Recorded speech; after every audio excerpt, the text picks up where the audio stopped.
Hello to our Captain Keith. So he's responsible for your safety. Oh. Are we ready to go on? Are we ready to see Ottawa on land and water, guys? On a hâte de voir Ottawa sur la terre et puis sur l'eau. Okay, so let's go, guys. Nous allons commencer. So here on your left, that's going to be the National War Memorial. This is where every year on November the 11th, Canadians unite for Remembrance Day to honor our fallen soldiers. OK, donc à votre gauche se trouve le Monument national de la guerre. Alors c'est ici qu'à chaque année le 11 novembre, les Canadiens se réunissent pour honorer nos braves soldats. Et puis au pied du monument se trouve la tombe du soldat inconnu. Puis son corps a été exhumé de Vimy en France en 1939. Qui est l'année que le monument a été dévoilé par le roi George VI pour honorer les vétérans de la Première Guerre mondiale. Now right at the foot of the monument is the tomb of the unknown soldier whose body was exhumed from Vimy in France in 1939, which was also the year the monument was unveiled by King George VI to honor veterans of World War I. Here on your left, you're going to see the Valorant Monument. So you're going to see, are you guys able to see the statues on the left? Qui ont contribué au succès du Canada dans quelques-unes de nos guerres. Et puis en descendant les marches, vous tomberez aux premières rues écluses du Canada. Okay, now, looking on the right-hand side. Now if you look on your right, we're going to be passing in front of the East Block of Parliament. This is where members of the Canadian Senate have their offices. And this is also where the office of Canada's first Prime Minister, Sir John A. Macdonald, is located. À votre droite se trouve le bloc Est du Parlement. Alors c'est là où les membres du Sénat ont leur bureau. Et c'est également là où on retrouve le bureau de notre premier ministre du Canada, Sir John A. Macdonald. So all 105 members of the Canadian Senate each have an office in this building. Tous les 105 membres du Sénat du Canada ont un bureau dans cet édifice à votre droite. Okay? Now the West, Center and East blocks all together. À votre droite se trouve le bloc centre du Parlement qui est présentement en construction. On est dans le processus de construire un centre pour les visiteurs souterrains ainsi que des tunnels qui vont connecter tous les trois blocs ensemble. And the Parliament is currently also undergoing a heritage project at the back. We're stabilizing the rocks on the cliff. So what happens is that the rain and all the snow causes erosion on those rocks. So they're upgrading the drainage systems and building more vegetation so that the rocks can prevent erosion of the rocks. This is my subject of interest in university in civil engineering. So you can don't mind. Okay.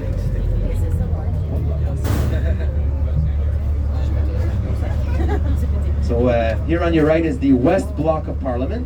This is where the House of Commons is located, where members of the Parliament unite for caucus to establish new policies. Donc ici à votre droite se trouve le bloc ouest du Parlement. Alors c'est là où c'est l'édifice commémoratif de l'Ouest, là où le ministère des anciens combattants se retrouve.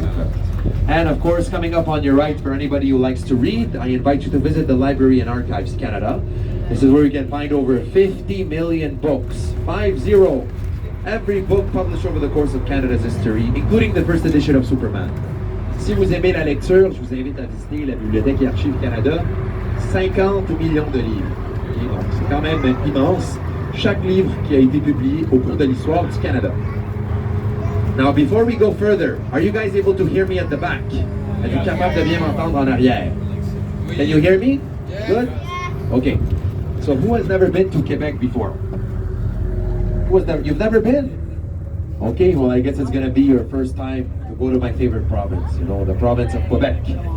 Quebec is the only province that has French as its only official language, so good news for the French. The rest of the tour is gonna be in French. Is that okay with you? No? Okay. Donc nous allons maintenant traverser le pont Portage et nous rendre vers ma province préférée au Canada, la province du Québec bien sûr.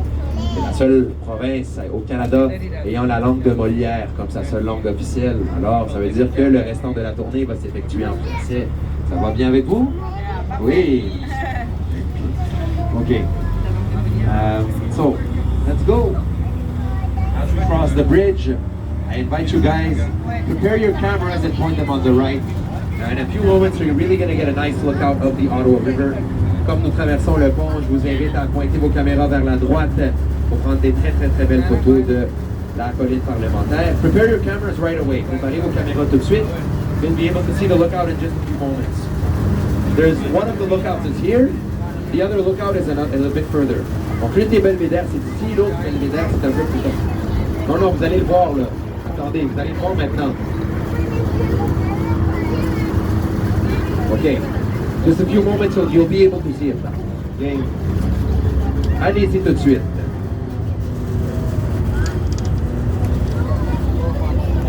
Et voici, here it is.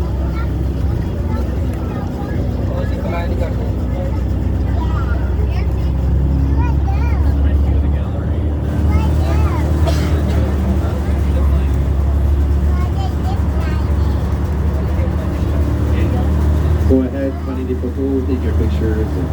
So there's many differences between Ontario and Quebec. A lot of cultural differences. For example, if you go to a restaurant, if you go to any restoration, you actually serve in French here. But in Ottawa, you'd be served in English. Donc, on a plusieurs différences entre Ontario et Québec. Bien sûr, vous allez à un restaurant ici, vous allez vous faire servir en français. There's also, if you're 18 years old, you can drink in Quebec. But in Ontario, you have to be 19. So there you go. Une autre différence entre Ontario et le Québec, c'est qu'il faut seulement avoir 18 ans pour boire ici, alors qu'en Ontario, il faut avoir 19 ans. Another difference, if you look at the traffic lights in front of you on the left, the traffic lights are horizontal. But in Ontario, they're all vertical. So that's a bit more of a subtle difference there. On a aussi des différences un peu subtiles. Par exemple, si vous regardez devant vous à votre gauche, vous allez remarquer que les feux de circulation sont toutes horizontales. En Ontario, nos feux de circulation sont verticales. Okay? And of course, Quebec also follows civil law. They follow the civil law code, but in Ontario, it's common law. La différence en Ontario et Québec, c'est que c'est vraiment la loi civile on suit la loi civile au Québec. En Ontario, c'est la loi, c'est le common law, comme on dit. OK?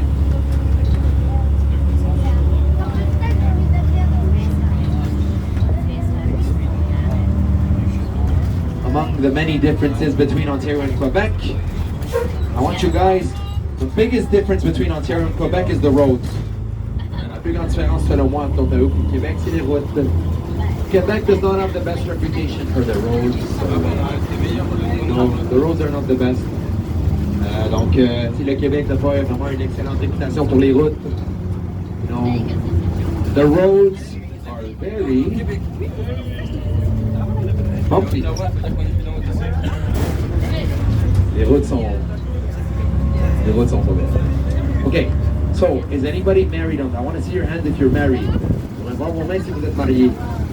Who is married? Okay, couple people in the back. Okay, good. You're married.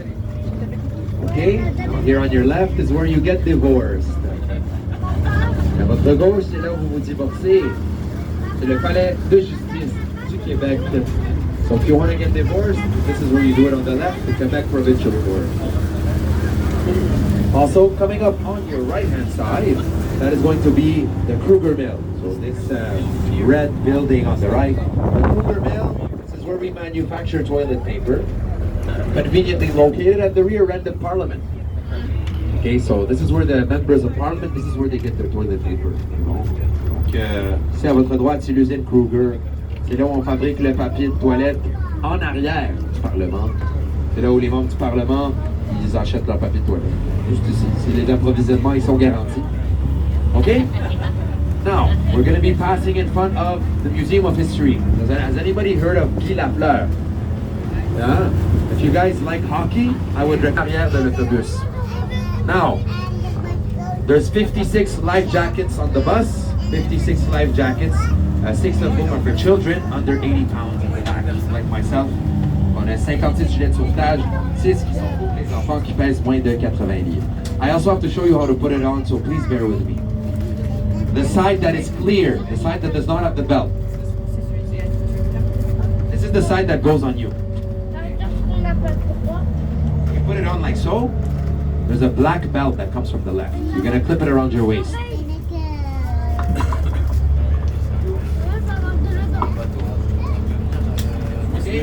So this is how you put it on. We inspect them every morning to make sure that they're safe. So don't worry. And this whistle is to let the sharks know that supper is ready. Donc le sifflet, c'est pour laisser savoir aux requins que le souper est prêt. Are we ready to go in the water?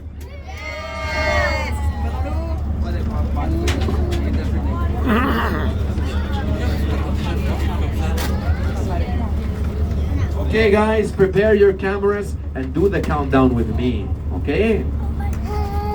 5, 4, 3, 2, 1.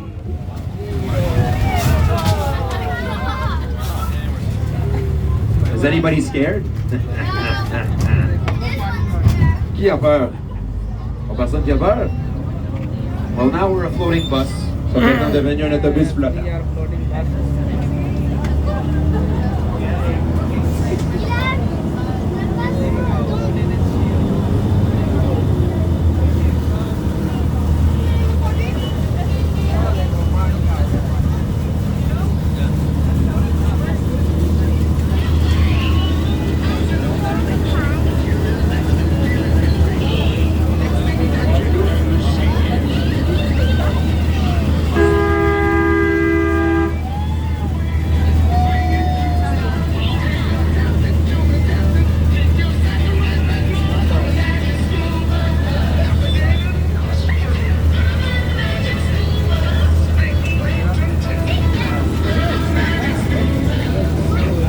Do you guys know the Magic School Bus? Well, we're on a Magic School Bus. There was a TV show that ran in the 90s. Le bus magique, c'était une émission de télé qu'on faisait quand on était jeune. Vous connaissez? Eh oui, parce qu'on est un bus magique. Oui! Ben oui, on va faire un bus volant la prochaine. Ça s'appelle un avion, par exemple. OK. C'est ça. OK, guys. If you want to take pictures at the back of the bus, go ahead, but no more than 4 to 5 people at a time. OK? Si vous voulez prendre des photos en arrière de l'autobus, allez-y, mais pas plus que 4 à 5 personnes à la fois, s'il vous plaît. OK? So, we are going under the Alexandra Bridge now. This is the oldest interprovincial bridge, built in 1900 originally for trains. Passons en dessous maintenant du pont Alexandra. C'est le plus vieux pont interprovincial connectant la ville d'Ottawa à la ville de Gatineau, construite en 1900, originalement comme un pont ferroviaire. Okay? Now remember the Museum of History? Here it is on your right-hand side. The Museum of History was actually built by a very prominent architect of the name Douglas Cardinal, who was half indigenous and half French. Okay? Now he built the museum so that the columns, you see the columns between the windows? Those columns were built to look like boat paddles. So when upside down boat paddles. So when one explorer would meet another, so when one First Nation would meet another First Nation, they would flip the boat paddles to symbolize that they come in peace. Alors si vous regardez à votre droite, vous allez voir le musée de l'histoire qui a été conçu par l'architecte de renommée mondiale, Douglas Cardinal. Il était moitié écossais, moitié français et moitié algonquin. Alors, si vous regardez entre les fenêtres du musée, on dirait des rames de bateau à l'envers. Quand une Première Nation rencontrait une autre Première Nation, on flippait les rames de bateau pour symboliser que nous venons dans la ville. C'est comme ça que nos Premières Nations communiquaient entre eux. Et puis, si vous regardez également à votre droite, vous allez remarquer que le toit du musée est vert. C'est conçu pour ressembler à un canot qui est à l'envers. Okay? C'est vraiment, ça fait partie de l'architecture un peu algonquienne, si vous voulez. So if you also look at the roof of the museum, on the right, the roof is green. The building that you see is not the original one. That is because back in 1916, somebody was smoking a Cuban cigar. Right? He threw the cigar in the garbage, and then, because he threw it in the garbage, the whole parliament burned down. Okay? And this was back in 1916. Okay? Yeah. Now, if you look on your left, you're going to see a building with a brown roof. The building behind the crane on the left, that is the Library of Parliament, and that is the only building that survived the fire. That is because the doors are made of iron. So when they closed the door, so the librarian had the wherewithal to close those doors because iron, you'd be able to isolate the fire. So all 500,000 documents, copies, records were conserved because of him. Okay? Alors, l'édifice du Parlement que vous voyez à votre gauche, c'est le seul édifice qui a survécu au grand feu du Parlement en 1916, qui a été provoqué par quelqu'un qui fumait un cigare. OK? Alors en 1916, quelqu'un fumait un cigare au Parlement, et puis il a jeté ce cigare dans une poubelle, et paf! Tout le Parlement a pris feu. Mais le seul édifice qui a survécu, c'est ça. On ne fume jamais. OK? Là, vous voyez l'édifice avec le toit brun qui se trouve derrière la grue. Ça, c'est la bibliothèque du Parlement. C'est le seul édifice qui a survécu au grand feu de 1916. Et puis le feu a été provoqué par quelqu'un, OK? Par la personne qui fumait le cigare, OK? Pourquoi? Parce que les portes sont faites de fer. Le bibliothécaire, entre avant les portes, il a complètement isolé le feu. Et puis, tous les documents, les records, tout a été conservé. Il y a plus de 500 000 documents. Et juste pour ne pas porter à confusion, la bibliothèque du Parlement n'est pas la même bibliothèque que les bibliothèques archives qu'on a vues tout à l'heure. Just to avoid confusion, the Library of Parliament is not the same as the Library and Archives. Two separate libraries, okay? Now, if you look on your left, you're going to also see the Canada flag above the Peace Tower. Si vous regardez à votre gauche, vous allez voir un drapeau du Canada par-dessus du Tour de la Paix. The Canada flag is changed every single day at 2 o'clock in the morning to mark a new beginning and to make sure that the flag is always clean. We give out the flags to the public who sign up on a wait list. So you can sign up, you can put your name on a list to receive the flag for free by the mail. Now, if you want to sign up, good luck because the wait list is 127 years. Et donc, le drapeau du Canada est changé à tous les jours pour marquer le nouveau début, pour s'assurer que le drapeau est toujours propre. Je parle du drapeau qui vole par-dessus du Tour de la Paix au Parlement. OK? Qu'est-ce qu'on fait avec ces 365 drapeaux par année? On les distribue. Fait que le monde s'inscrit à une liste d'attente pour recevoir les drapeaux par la poste. C'est gratuit. Fait que je vous invite à vous inscrire, sauf que la liste d'attente, c'est long, c'est environ 127 années. Écoute, je vais vous inscrire pour les petits-enfants. Aux arrière-petits-enfants, les petits-enfants, voilà. Welcome to the Ottawa River, everyone. The Ottawa River is known as the highway of trade here in Canada. So the first explorers discovered Canada in the 1500s. We had the English, the Irish, the Scottish, and especially the French. Now, has anybody heard of Samuel de Champlain? Does that name ring a bell? Samuel de Champlain was the first explorer. He's the one who actually discovered the city of Ottawa for the first time. He established the fur trade with Canada's First Nations. Now that was between the 1600s, but it went on throughout the 1700s as well. In the 1800s, we established the timber trade. That is the trade of wood. And that is why we call it the Ottawa River today. Because the word Ottawa is derived from the Algonquin word Odawa, meaning trade. Alors, mesdames et messieurs, bienvenue sur la rivière des Outaouais. Sur la rivière des Outaouais s'étend pendant 1200 km. Ça va du nord de l'Ontario jusqu'à la ville de Montréal. D'ailleurs, je viens de venir de Montréal hier à 4 h du matin. Mais je ne suis pas venu en bateau, je suis venu en char. 4 h du matin, le lendemain, je travaille. OK, donc la rivière des Outaouais, connue comme étant l'autoroute de la traite ici au Canada. Les premiers explorateurs ont découvert le Canada dans les années 1500. Il y avait les Anglais, les Irlandais, les Écossais, et surtout les Français. Vous connaissez peut-être Samuel de Champlain, ça vous dit quelque chose? Vous avez appris à l'école, certains qui vous enseignent. OK? Et c'est l'été, on va parler plus de ça. OK? Il a établi la traite des fourrures avec les peuples algonquins ici à Ottawa pendant les années 1600, mais ça a continué pendant les années 1700 également. Les années 1800, c'est là où on a découvert la traite du bois. La raison pour laquelle c'est connu comme étant l'autoroute de la traite. Le mot Ottawa, ça vient du mot algonquin. Odawa, ça veut dire la traite.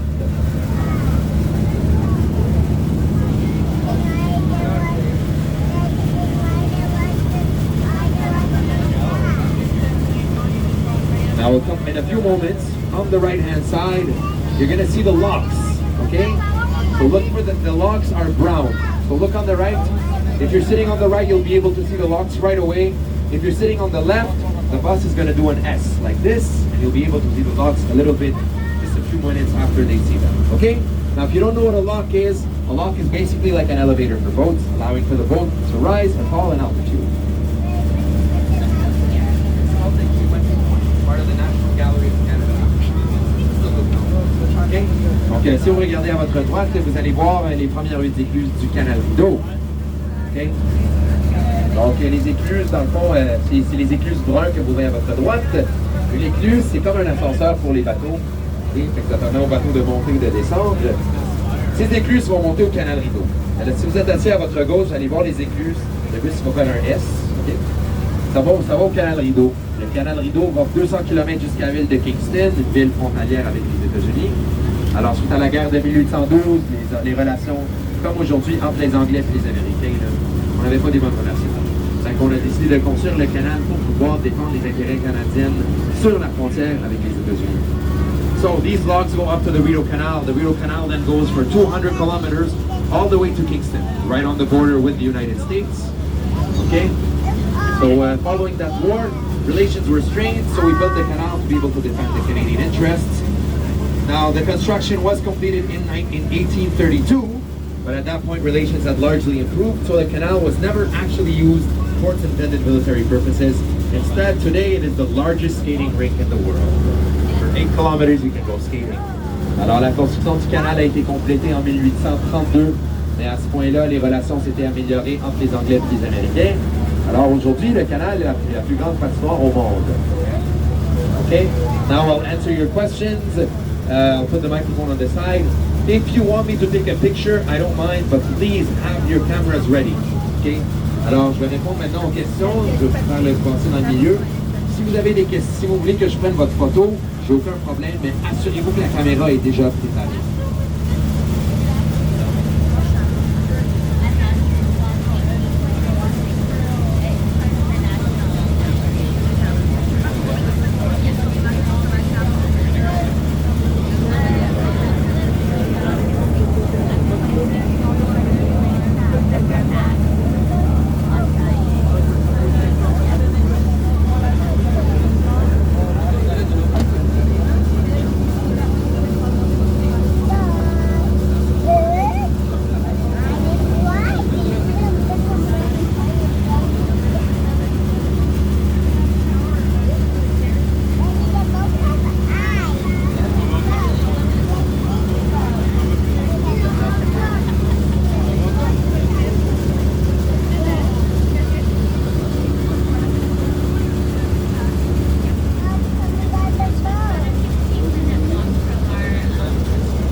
Toi, t'as des questions?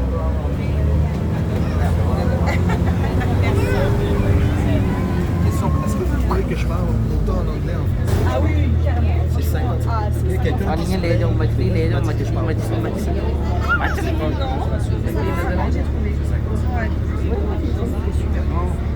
Everything good? Where you from? Edmonton. All the only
right, guys, are you ready to go back on land? Or who wants to stay on the water? Okay, so if you want to stay on the water, you can slide the window open and you can jump. Okay. Alors, nous allons maintenant retourner sur la terre. Et puis, c'est ça, donc on va retourner sur la terre. Si vous voulez rester sur l'eau, je vous invite à ouvrir les fenêtres, soit vous sauter. Okay.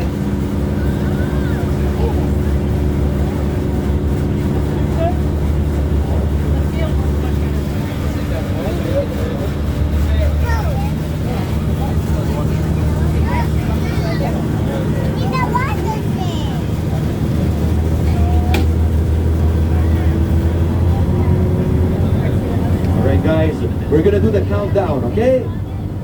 5, 4, 3, 2, 1.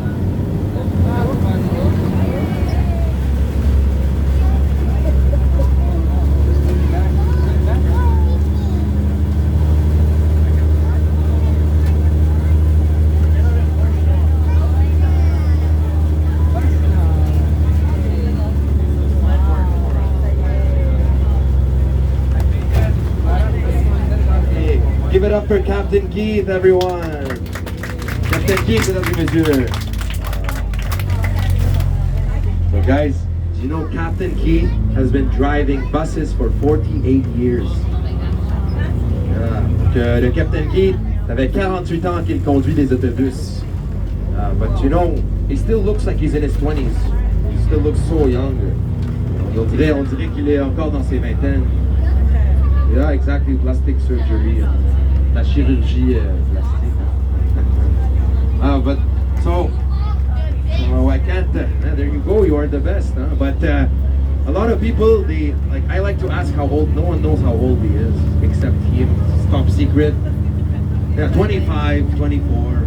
No, but he's been driving since he's 21. So 20 buses since he's 21. Ça fait depuis qu'il a 21 ans qu'il conduit des autobus. Ça fait quand même longtemps. A lot of people ask me, how does a bus can... None of you ask me this question, which I find quite interesting. Nobody asked me how the bus goes on water. Come on, isn't that a question you should be asking, right? Il n'y a pas une personne qui m'a demandé comment est-ce que le bus il va sur l'eau. So basically, yeah, exactly. You see here the seat. So it's actually like a modified school bus. Okay, so at the front, the chassis is kind of like a school bus, the chair and everything. The seats are like the seats from a boat. But the engine is under the floor. So the engine is actually underneath the floor in the middle of the bus. Okay? Donc le bus, comment est-ce qu'il peut aller dans l'eau? C'est comme un autobus scolaire en avant, tout le volant et puis tout ça. Mais le moteur du bateau se trouve en dessous du plancher, dans le milieu de l'autobus. Okay? So this empty bus, it floats because there are 3 oxygen tanks. Okay? There's 3 massive oxygen tanks. That's what allows for the bus to float on the water. Donc le bus, il a 3 réservoirs d'oxygène, c'est ce qui permet au bus d'aller dans l'eau. Et puis en arrière se trouve un gouvernail. Le gouvernail, c'est ce qui permet de déterminer la direction du bateau. So there is a rotor in the back of the bus. That's what allows for the bus to have a direction when we're on the water. And that's how the bus floats really. And this bus weighs 24 tons. 24 tonnes, le bus il pèse 24 tonnes. So for such a complicated vehicle, can anybody guess how much it costed to build? Who said that? You said 1.2 million. How did you guess? You're absolutely correct. I'm serious. 1.2 million. Donc le bus il a coûté 1.2 million de dollars. That is a very lucky guess. No one's ever guessed it. Yeah. And is anybody interested in buying the bus? Who wants to buy it? Yeah. So if you pay an extra $50, it comes with Captain Keith. Si vous payez, c'est 1,2 million, mais si vous payez $50 de plus, ça va venir avec le Capitaine Keith. Okay. So guys, we're going to be going back to Ottawa now. Nous allons maintenant retourner vers la ville d'Ottawa. So we're going to be crossing the Macdonald-Cartier Bridge to go back. The Macdonald-Cartier Bridge was named after Sir Johnny Macdonald. And Sir Johnny Macdonald, who spoke only French, he only spoke English, and Jean-Étienne Cartier, who only spoke French. Their friendship is what allowed for the English and the French here in Canada to foster good relations. And Sir Johnny MacDonald actually lived in a house that's right by the bridge as well. Alors, nous allons maintenant traverser le pont Macdonald-Cartier et retourner vers la ville d'Ottawa. Le pont Macdonald-Cartier a été nommé après le premier ministre au Canada, Sir Johnny MacDonald, et Georges-Étienne Cartier, qui était l'un de nos pères fondateurs. Cartier parlait français et Sir Johnny MacDonald parlait anglais. C'est leurs relations qui ont permis aux Anglais et aux Français d'avoir des bonnes relations au Canada. OK? Et Sir Johnny MacDonald habitait dans une maison à côté du pont qu'on va pouvoir voir après quand on sort quand on sort de l'eau. OK. So let's cross the bridge now. I would invite you to, you're going to see in a few moments that we're going to be able to see the Rideau Falls on the left-hand side. Okay? So look on your left, you're going to see some falls. Now the Rideau Falls were discovered by Samuel de Champlain, like I mentioned before. He thought the falls looked like curtains. Now the word for curtain in French is rideau, and that's where the name Rideau comes from. There they are on your left. Alors regardez à votre gauche, vous allez voir les chutes Rideau. Les chutes Rideau ont été découvertes par Samuel de Champlain, qui trouvait que les chutes ressemblaient en effet à des rideaux. Et donc, et voici.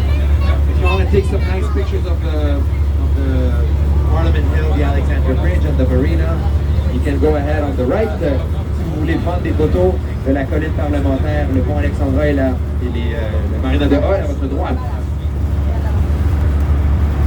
Are you guys able to see a gray house on the left? Can you see the gray house? Êtes-vous capable de voir une maison grise à votre gauche? Okay? So that house is where Sir Johnny MacDonald used to live. La maison grise, c'est là où le premier ministre Sir Johnny MacDonald habitait. And today, that is where the High Commissioner of the UK lives. The High Commission is the white building on the left. Donc, la maison là où le premier ministre habitait, c'est la maison grise. Aujourd'hui, c'est le haut commissaire du Royaume-Uni. Le haut commissariat, c'est l'édifice blanc à votre gauche. All right. Now, this big brown building on the left is the Lester B. Pearson Building, home to Global Affairs Canada. So this is where the Ministry of Foreign Affairs is located, and this is where the first, the flag of Canada was inaugurated by Lester B. Pearson in 1965. À votre gauche, l'édifice brun, c'est l'édifice Lester B. Pearson, là où nous retrouvons aujourd'hui Affaires mondiales Canada, nommé après le premier ministre qui a inauguré le drapeau du Canada pour la première fois en 1965. Here on your left is the Embassy of the United Arab Emirates. À votre gauche, c'est l'ambassade des Émirats Arabes Unis, l'Émirat. Okay? Now we're also going to be passing in front of the High Commission of Malaysia in a few moments as well. Alors nous allons passer devant le Haut Commissariat de la Malaisie également à votre gauche. So look out on the left, you're going to see the white building. Who knows the difference between a High Commission and an embassy? Qui connaît la différence entre le Haut Commissariat et puis une ambassade? So High Commission is basically like an embassy, but it is for countries of the Commonwealth, which are countries that still have ties to the British monarchy, like Canada, Australia, New Zealand, South Africa, Ghana, among many, many countries. Alors, un haut commissariat, India as well. Yes, so donc, un haut commissariat, vous connaissez la différence entre un haut commissariat et une ambassade? En fond, un haut commissariat, c'est comme une ambassade pour les pays du Commonwealth. Ce sont les pays qui ont encore aujourd'hui des liens à la monarchie britannique, comme le Canada, l'Australie, la Nouvelle-Zélande,